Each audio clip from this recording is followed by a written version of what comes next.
Hello, hello, hello, and welcome back to DLA Alternative. It's your boy Brandon, and I hope everyone is doing phenomenal as always. We are going to jump right back into a big one, and this is going to be the Will Byers Theory Part 2. So get the fuck ready, and let's get right into this one. In this one, it's going to start getting a little bit confusing and a little hard to start developing this theory, okay?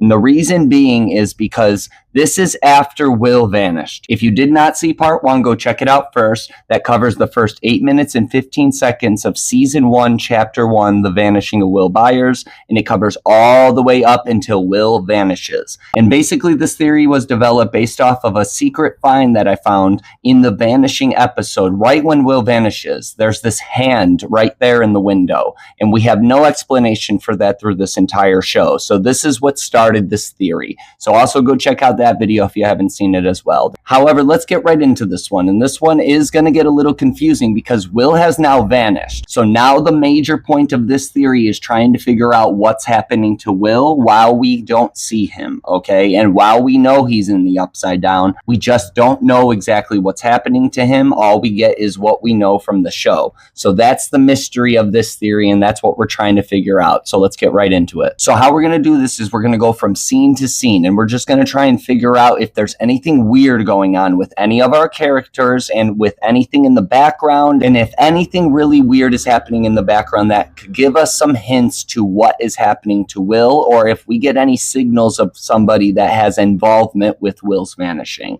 So that's the major point of what we're going to do here. So let's jump right into the very first scene, and that is right after the intro credits, and it's when we first are introduced to Hopper, okay? And it's when Hopper's waking up at his little house that he has right off of that lake, okay? Or that little river, whatever it is. So first things first, the first thing we see when Hopper's waking up is the camera pans, and the first thing it shows us is this drawing, okay? And it's a picture from his daughter Sarah, so we know.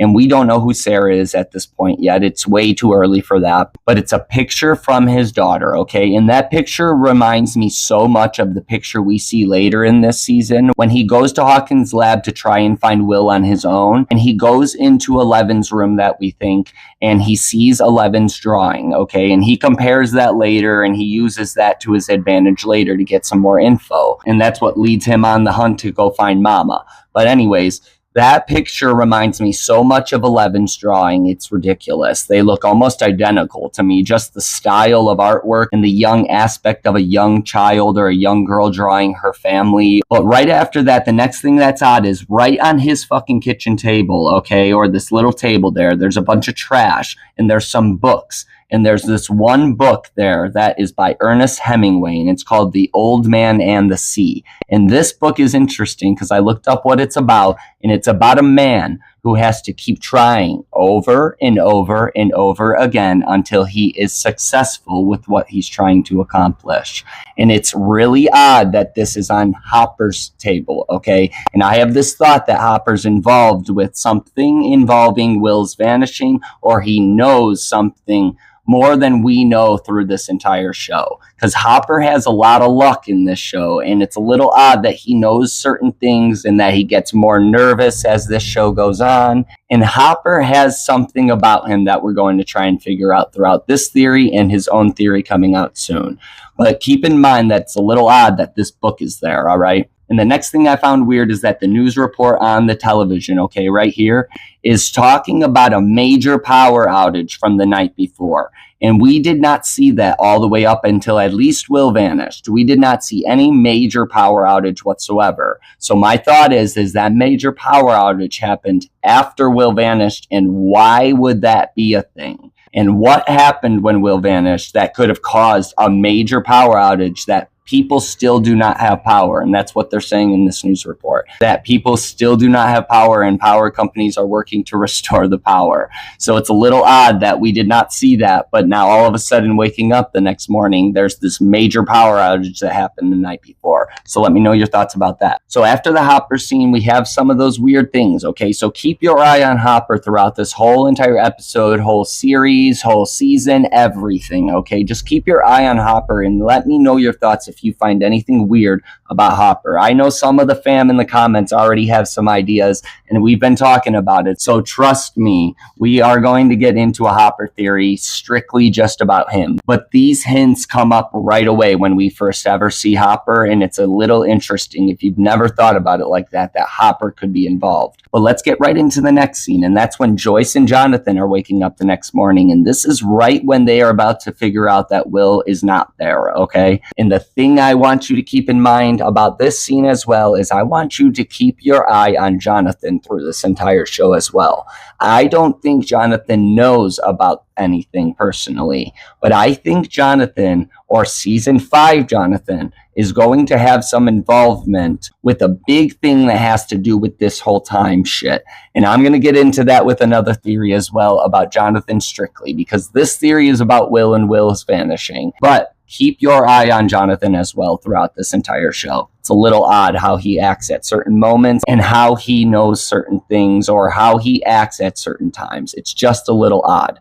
But in this moment, he acts a little odd too. Because Jonathan's up ready to go. He's making breakfast already, okay? And Joyce is looking for her keys, okay? And she's looking all around and she's yelling at Jonathan, do you know where my keys are at? And he says, look in the couch. And she says that she already looked in the couch. Well, Jonathan's looking back and he looks back while she finds those keys. And then he does this weird little nod, like he knew those fucking keys were there, okay? Or like he put those keys there because she strictly says that she already checked couch.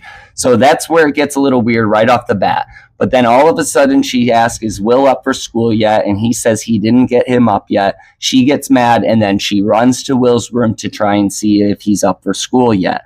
And that's when she finds out he is gone, okay?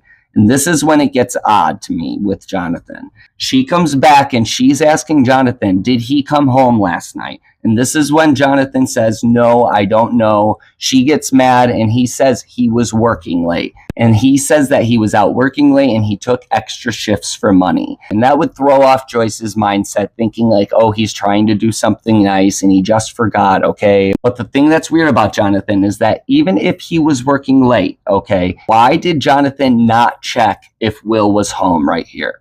Even if he got home late and he was working late, why did he not check if Will was in his room asleep or at least home? Well, you might be thinking is, well, why didn't Joyce check either? And the thing about that is because she would have thought Jonathan was home and should have checked, and she probably got home later and just went straight to sleep because that's Jonathan's responsibility. So the question is why did Jonathan not check even after he got home? It's a little fucking odd, isn't it? So as this scene goes on, they get frantic and Joyce calls the Wheeler's house, okay? And as she calls the Wheeler's house, this is something I told you guys to pay attention to in part 1, that something weird happens during this scene, all right? She's calling the Wheeler's house. They're having breakfast. Mike and Nancy are arguing, okay? And there's that big commotion going on in the background. When Karen answers the phone, all right? Karen answers the phone and she's yelling at him to be quiet and all this. And Joyce is asking questions, all right? And then all of a sudden, you hear Joyce say, was that Will in the background, all right? Directly before she says that, listen very closely, all right? While everything is going on in the background. And I feel like that was a distraction on purpose. Because listen very closely right before she says that, and it kind of sounds in the background or on the phone that you can hear somebody say mom or somebody moaning in the background. And then all of a sudden Joyce says, was that Will I heard in the background? It's a little fucking odd because Karen deflects and she goes, oh no, that was Mike, because they're talking and arguing, right? But it's a little fucking odd that Joyce thinks that she heard Will in the background. And we know Joyce, that she knows her son's fucking breathing and she knows her son's voice. So think about that, people, that she heard something that Karen wasn't paying attention to and thought it was Mike and just said, no, that was Mike. But she probably didn't hear what Joyce just heard. So keep that in mind. And that whole scene goes on and she asks if Will left last night or if Will stayed there. And Karen says no, he left a little after 8 o'clock. However, right after that question, Karen says, well, what? Did Will not come home last night? And Joyce lies straight away, and she tries to not let Karen know that something is wrong. And she says, oh no, he did. He probably just went to school early. And she lies about that. She doesn't want Karen knowing something is wrong. And I don't know the reason for that, but I don't see that Karen and Joyce are extremely close, even though their boys are best friends. They don't look like close parents, like how you see the Sinclairs with the Wheelers later in this show. Joyce is not as close with all of these parents like all of the other parents are with each other. She's kind of the outsider parent. So she lies, and then she looks at Jonathan after she gets off the phone. And this is another thing I told you to keep in mind in part 1. Look at Jonathan and look at what he fucking does right after she looks at him. He looks at Joyce, and then he looks straight out the window like he double-taked or like he's looking at something, okay? And then looks at Joyce like nothing happens again. Look at that scene and tell me that's not a little weird that they even incorporated something like that into a scene, even if it was a mess up or whatever. They could have reshot that scene if that was not an intentional maneuver that Jonathan was supposed to do. So I have this thought that Jonathan purposely looked out that fucking window at something or knows something was out there. Because later in this episode, things get a little odd in that backyard. So let's keep that in mind. So the next 2 scenes we're going to jump really quick through because I don't see a lot that's really important here. The first part is when the boys show up to school. But the thing that's interesting about this scene that I noticed in involving this theory is that this is the first time we see the boys get bullied, okay? So we get the first idea of who these boys are at school and in public and around other children. And this is when we figure out that these are the nerds that we will love throughout this entire show. And this is the only thing I see important because I don't think Will is in the Upside Down around here or being able to hear anything like this. However, if for any reason we see flashbacks in season 5, like we have this assumption we're going to, I really truly think that if they're going to use this scene, this could be a scene that the boys could see that they used to get bullied and that they used to take all this fucking shit from people. But now look at who they are. They're fighting Demogorgons. They're fighting monsters and all this shit. They're fighting Vecna. They're doing all of this shit. They aren't nerds anymore. These guys are heroes, okay? So keep that in mind that if they use that in season 5, possibly it would be really cool, in my opinion, to see that and for the boys to see themselves once get bullied and then not take shit anymore, and then get to realize how much they have done and how much they have grown. The next scene is when we are introduced to Barb, okay? And Nancy and Barb are walking through the hallway, and they're talking about Steve Harrington and all that shit. And then Nancy opens her locker, okay? And this is what gets interesting, is that she gets this note from supposedly Steve saying, meet me in the bathroom, okay? But the thing that intrigued me about that note is that in season 2, chapter 1, Mad Max, we also see Max with a note, and that's that note she throws out in the trash that the boys go and find, and it says, stop spying on me, creeps. That note reminds me so much of this note, okay? And the reason I'm saying that is based off this theory is that if anybody is in the background, or if our season 5 group is trying to make sure that everything happens correctly through all seasons 1, 2, 3, and 4, okay, and leading up to 5, that this is like a time loop or something that needs to connect 5 to 1 directly. The thing about that note is if someone is in the background doing something, they easily could have put that note in her locker, and they also could have put one in Steve's locker. We don't know that, but that note reminds me of this note that we see in Max's, and I really have this thought that that note we saw with Max was not written by Max, that was in her pocket like trash, that she didn't know what it was, and that was written by someone else to try and keep the boys away from Max initially so that they would not become friends. Because we know that now that they become friends and they've been friends for years, we know what happened to Max. So if they were never to become friends, that could have been a thing to stop this from happening all the way back in season 2. So think about that. So this note intrigued me a little bit because then we see Steve and Nancy in the bathroom and they're flirting, they're making out and shit.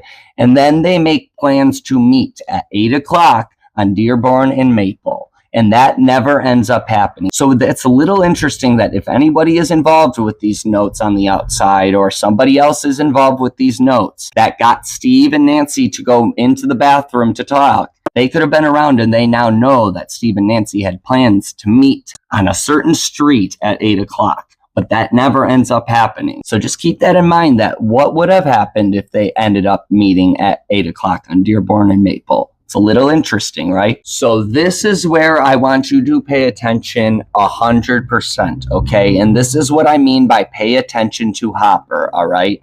As we know, the first time we saw Hopper, he seemed okay. He seemed like everything was perfect. He was waking up to a brand new fucking day, that everything was going to be amazing, all right? And then we jump to this scene, and this is the scene when Hopper gets to the police station for the first time, and he walks in the same exact way. He is chilling. He's having a great fucking morning. He's late for work, and he doesn't give a shit.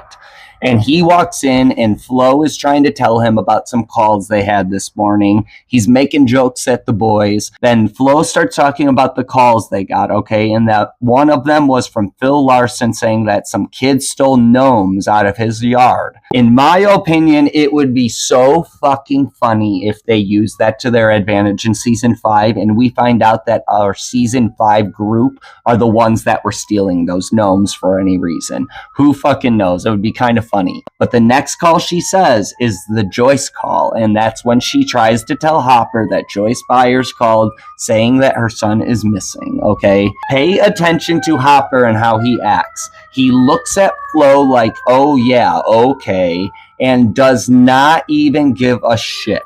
And he acts like Flo is out of her fucking mind. He 100% is acting suspicious for some reason as to why he does not believe this or does not really think that this is going to happen, right? Until he walks into his office and sees Joyce.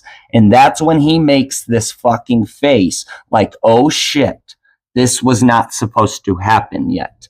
That's the type of face he looks at her with, like, oh fuck. And I'm curious as to why he was so nonchalant and so happy and amazing this morning, all right? And then all of a sudden, he doesn't really believe Flo, and then sees Joyce and completely freezes.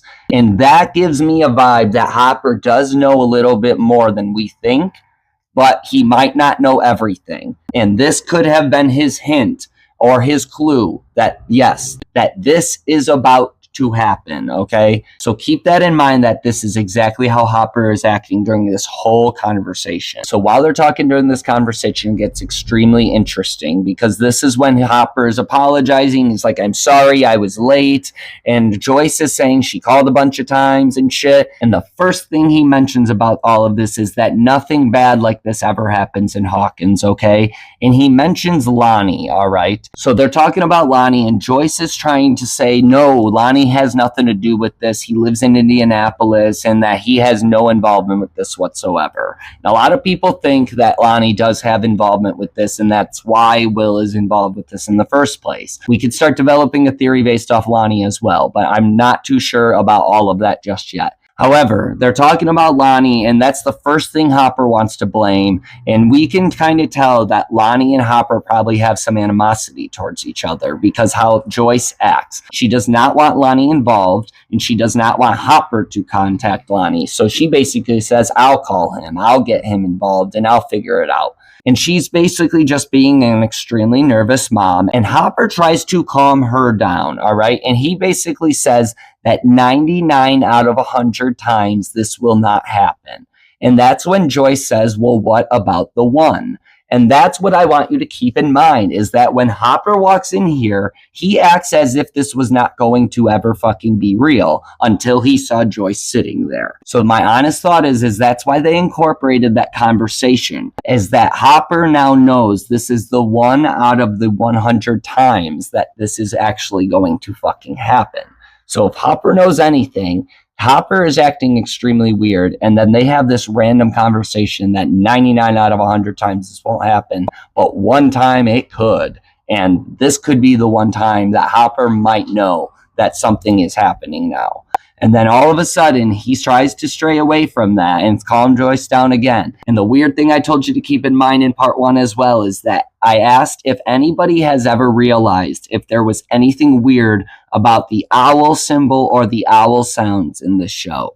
Because as you know, the owl is a symbol of wisdom, okay? And we know our boy Will as Will the Wise. So I've had this thought that the owl or the sound of an owl is kind of a hint to be wise during this show. Like maybe there's some secrets or hints while you see that or while you hear that. And in part one, you would notice that right when Will entered the grounds, right before he got chased by the Demogorgon or whatever it fucking was, there was an owl sound. So I have this assumption that that was a signal letting somebody know that Will now entered those grounds, because we hear owl sounds throughout this whole show. But during this conversation, the weird thing about this is Hopper uses this example, all right? And he talks about the worst thing he's ever had to deal with in Hawkins was an owl attack on Eleanor Gillespie's head. An owl attack on Elle. And I don't like that idea, because if we are comparing Will to the owl and being wise, that is now an owl attack on Elle or Eleanor. And I have this idea that that could be a foreshadowing that we might see a battle between Will and Elle. And I don't like that thought, and let me know your thoughts about that based off of foreshadowing and based off of this conversation. So let me know your thoughts about that. So the next scene is where it gets a little bit interesting, because we know Will is in the Upside Down at this point in time. We don't know what's happening to him right now. However, this is the scene when Brenner meets those guys at Hawkins' lab, and they go to show us gate number 1. And I call it gate number 1 because that's the very first gate that we ever see in this show. So when they go into that gate and they're looking at it. And this one guy asks Brenner, he says, "Is this where it came from?" And Brenner says yes. And then all of a sudden he asks, "Well, what about the girl?" And Brenner says that she can't have gone far. And we don't know necessarily if he is talking about Elle. I truly think that he is talking about Elle. But it's a little weird that they say, "Is this where it came from?" And then they say, "Well, what about the girl?" So they know right away that two things came out of this. And I am not 100% certain if they are talking about the Demogorgon in this scene. Because when they see the Demogorgon later and they discover the Demogorgon later at the middle school, they look at that thing like they've never seen that before in their entire life, and they have no fucking clue what that is. So my idea is that they are not talking about that during this scene, and that something else is out or came out of there. And we don't know what that is. That's just my opinion and my thought, but let me know your thoughts about that. If you think they are talking about something else other than the Demogorgon, because they talk about a girl and then they talk about it. However, the thing that's interesting about that scene is that they use those terms, and then we all of a sudden are introduced to 11. We don't know her name's 11 yet. We just know that she is this little girl coming out of the forest, and she comes across Benny's Burgers. And that's all we really see right there. So I'm going to leave that out. That doesn't seem really important in this theory right now. But we do know that 11 supposedly knows who Will is. So we don't know what's going on with that, and we have no idea about that yet, and we will get to that in this theory. Trust me, we will figure this fucking shit out. So the next scene we get into is right when they are at Mr. Clark's class, and his class is ending, and he's talking to the class saying, "Oh, read up on this shit and all this." And then all of a sudden the boys say, "Did it come in? Did it come in?" And he goes, "It came." And that's another time we hear this reference of it, okay? And I know he's talking about his radio and all that. It's a little weird that we just heard that term from that guy, is this where it came from? And then all of a sudden the boys are asking Mr. Clark about the radio, and then they use that term again, and he goes, "It came," and it's right after we see Elle. So I have no idea why they're using the term "it" so weirdly, but it's just a little odd that they use those terms back to back, talking about two completely different things. But the only thing that I found intriguing about this scene when they're in the classroom, all right, is there's all these things on the wall. There's this life cycle of the cell. There's photosynthesis. There's the periodic table, okay? Those are all things involving science, all right? And then all of a sudden, we get our symbol of the rainbow on the classroom. And it's the little saying to remember the colors of the rainbow, Roy G. Biv. And we know later that we have the major symbol of the rainbow in the rainbow room, and Mama saying rainbow. We don't know the involvement with the rainbow yet, but I am developing a theory based off of that and what that could mean. So trust me, we'll get into that later. But however, that's the first time we really see the hint of a rainbow. It's right there on Mr. Clark's chalkboard. And then we jump into the scene when the boys are introduced to the ham radio, and the boys are so fucking excited, and they're talking, and they're starting to talk on the radio. And Lucas says this line, okay, that he goes, Will would blow his shit if he saw this. I also think it would be so fucking funny if they used that to their advantage in season 5, or I think that could have been a hint that Will is going to come up with the idea about this radio shit and to use a strong radio signal for any fucking reason. And it could be because maybe Will has to go back into the Upside Down and handle this shit on his own. We don't know that, but that's just a theory and just a thought, people. However, it's a little funny that they say that, and if Will ends up being the one that comes up with this radio idea, no doubt in my mind that was hinted right there in that scene.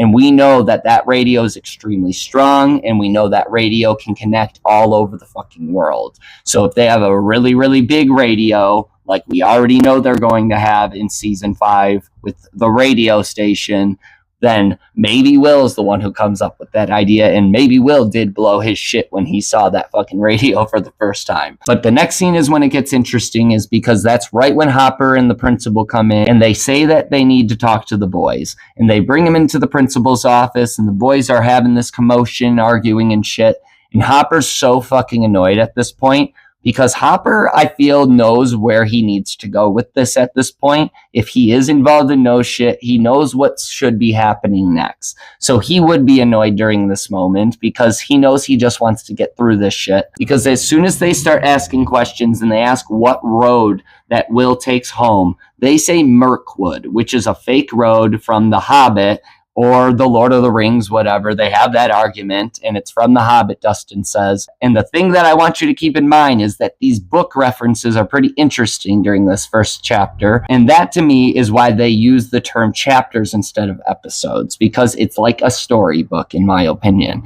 It's getting from chapter to chapter, and we're seeing the development of a major story, okay?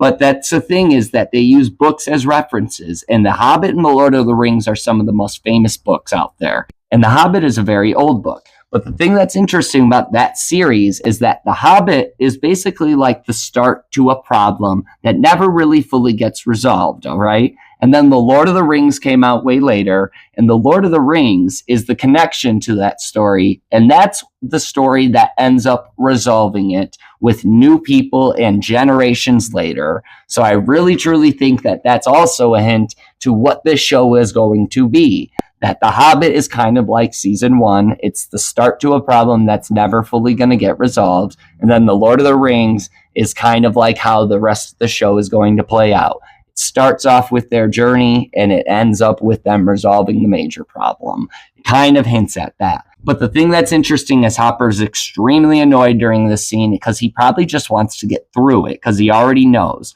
But he gets confused when they say Mirkwood, and then he ends up realizing what road they're really talking about.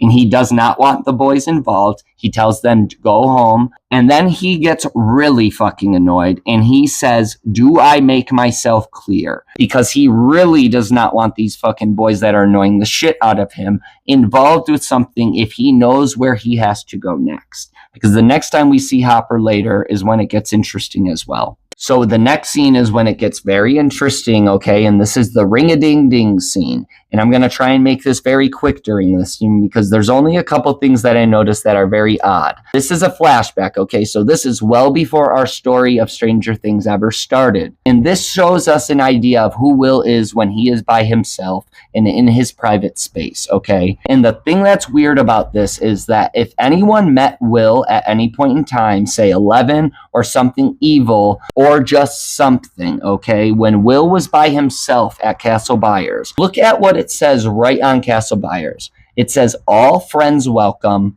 and home to Will the Wise." So therefore, if anyone came across Castle Byers, they could know who Will is. Because one, it has his full name in there. It says Castle Byers, and then it says home to Will the Wise. So you would logically know that his name is Will Byers. And then it also kind of shows his character about everything that is in there, as well as he is very friendly and he is very welcoming because he welcomes friends and all friends are welcome into Castle Byers. So Will is a very wise child. They know his name and he is also very friendly and welcoming. So that gives you a little hint in this flashback that if anyone ever met Will at Castle Byers for any reason, say Will actually did meet 11, he just doesn't remember that because he was put into the upside down and doesn't remember much. And 11 might not remember that she could have met Will as well because she's used her powers an immense amount of times through the show, and we know that fucks with her memory. So that's a little hint to me right there that if anyone was to come across Castle Byers, they could know exactly who Will is as a person. Because then you go into Castle Byers and you see a bunch of shit about Will and who Will is. And the thing that I'm going to keep in mind is that there is a lot of stuff in Castle Byers that we could talk about. But the thing that's interesting is that one drawing on the wall of the little dragon, there's a wizard leading that dragon, okay, to attack things. If you really look at that, the wizard in that image is behind that dragon, and that wizard looks like it is in control of that dragon. And the next thing that I want you to realize is that there's a bunch of shit in there, but then it clips to Joyce in the present, and it shows a bunch of shit in there still, right? Except that you now see the bottle of honey sitting there. And I want you to keep in mind, if you know anything about honey, honey never expires, and honey never goes bad. So if you logically think that there's honey in the present in Castle Byers, that if anybody put that honey there, that honey should logically now be there if it was there on November 6th.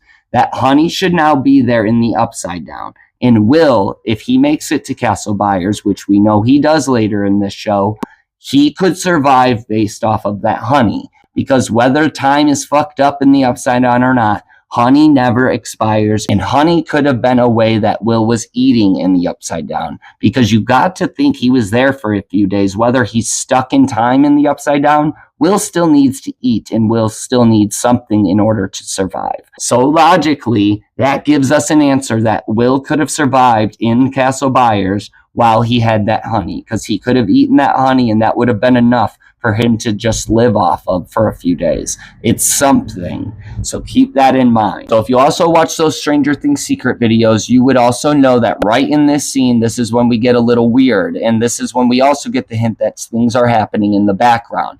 Because right when Joyce looks into Castle Byers, right when it clips into the present, look on the bottom left of the screen and look very quickly. You can see someone running in the trees in the background during that scene. It's very, very quick. Pay attention to it. And I talk more about it in my Stranger Things secret video, so go check that one out. But if you watch that scene, right when Joyce looks in and you look at that bottom left, there is 100% someone running in the background. And I definitely do not think that's a continuity error like some people thought. I 100% believe that that is intentional and that actually is someone running in the background for this shot. And we don't know who it is. We don't know who it could be. But based off of the other find from right when Will vanished and someone being in the background on the outside of the shed, no doubt in my mind, both of those were in there intentionally. So we jump to the next scene, and that is when we are introduced to 11's name, okay? And that's when Benny and her are talking, right?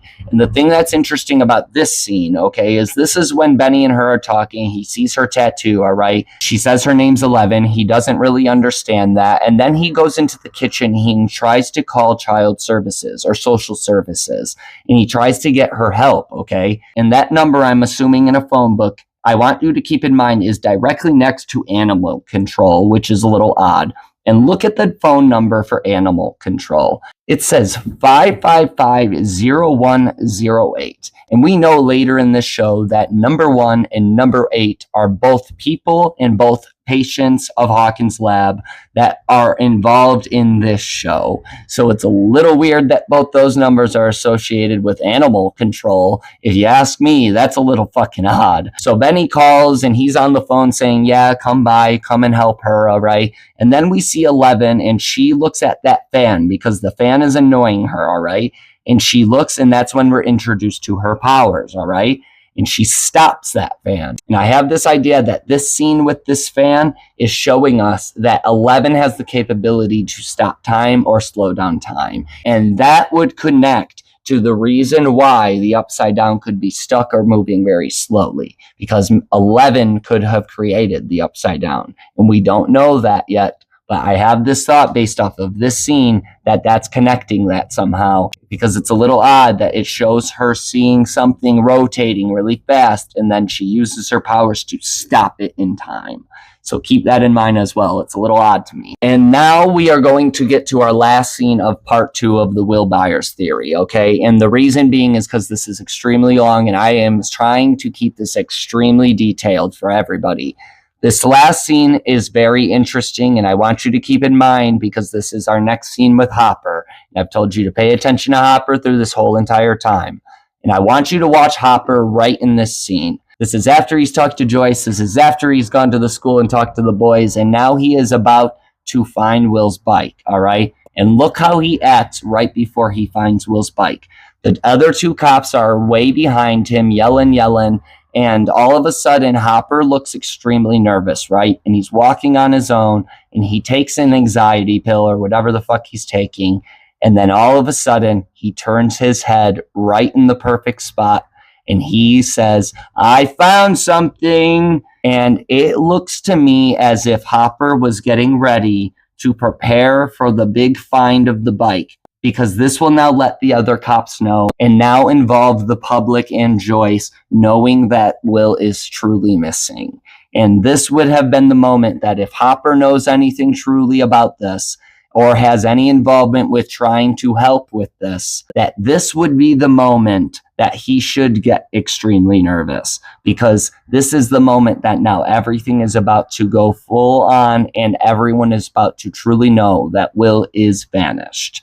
So keep that in mind, that Hopper is extremely fucking odd throughout this entire show, and in a good way. And we won't know that till we get to the very, very end of season 1 in this theory. So we have some time, but keep that in mind, that there's that scene at the very end of season 1 after everything has happened with Hopper and these men in the car. And that's the only hint I'm going to give you as to why I think Hopper has any involvement or knows a little bit more than we think he knows. So keep that in mind, people. I hope you guys like this one. I need to know your thoughts about all of this. This theory is getting a little tricky because we are on the hunt to figuring out what's happening to Will, and we are trying to figure out why Will vanished, and if anybody, whether it's our main characters or side characters or all these fucking crazy people in this show, have any involvement or know more than we actually think they know.